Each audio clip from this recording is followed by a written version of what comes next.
នៅភូមិមួយឈ្មោះថាស្ទឹងក្រពើជាភូមិដាច់ស្រយាលនៅជាយភ្នំមាននាងក្រមុំម្នាក់ឈ្មោះសូភានាងជាស្រីស្អាតមានមុខមាត់ស្រស់ស្អាតដូចស្លឹកចេកទើបលិចស្បែកសន់ដូចសម្បកពោតហើយមានភ្នែកធំស្រស់ដូចភ្នែកត្រីទន្លេអ្នកភូមិគ្រប់គ្នាស្រឡាញ់នាងប៉ុន្តែមានបុរសម្នាក់ឈ្មោះវ៉ាន់ដែលស្រឡាញ់នាងយ៉ាងជ្រាលជ្រៅប៉ុន្តែសូភាមិនស្រឡាញ់វ៉ាន់ទេនាងស្រឡាញ់បុរសម្នាក់ផ្សេងឈ្មោះតារាដែលជាកូនសិស្សកាលពីពេលនោះអ្នកភូមិមានការភ័យខ្លាចពីបាតុភូតអាថ៌កំបាំងនៅច្រាំងស្ទឹងនៅក្រោមដើមចេក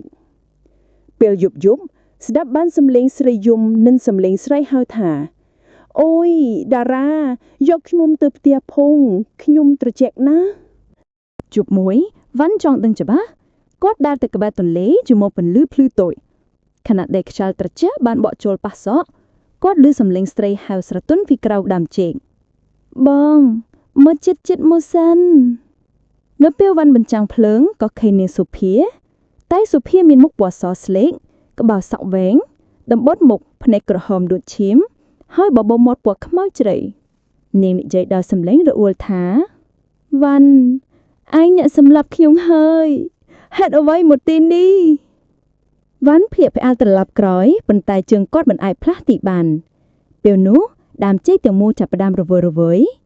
ខ្យល់បក់ធ្លាក់ស្លឹកចុះសុភាហើរចេញពីស្លឹកចេកដៃរបស់នាងវែងដល់ដីចាប់វ៉ាន់ចូលទៅក្នុងស្លឹកចេកសុភាបញ្ចេញសំឡេងស្រែកដោយសត្វកណ្ដាលជប់អាណិតនាងណាព្រោះបន្ទាប់មកអ្នកភូមិទើបដឹងថាវ៉ាន់ជាបរិសុទ្ធដែលបានសម្លាប់នាងពេលនាងបដិសេធមិនយល់ព្រមរៀបការគាត់យកនាងទៅក្បែរដើមចេកហើយធ្វើអំពើសាហាវរហូតដល់ស្លាប់ដូច្នេះវិញ្ញាណសូភាខឹងហើយនាងតាមសងសឹកគាត់រាល់យប់នៅក្បែរដើមចេកយប់ណាមានពន្លឺព្រះច័ន្ទពេញវង្សដើមចេកនោះនឹងរវើរវាយប្លែកហើយមានសំឡេងស្រីយំតិចបងតារាខ្ញុំត្រជាក់ណាអ្នកភូមិគ្រប់គ្នាមិនហ៊ានឆ្លងកាត់ទីនោះឡើយពួកគេនិយាយថា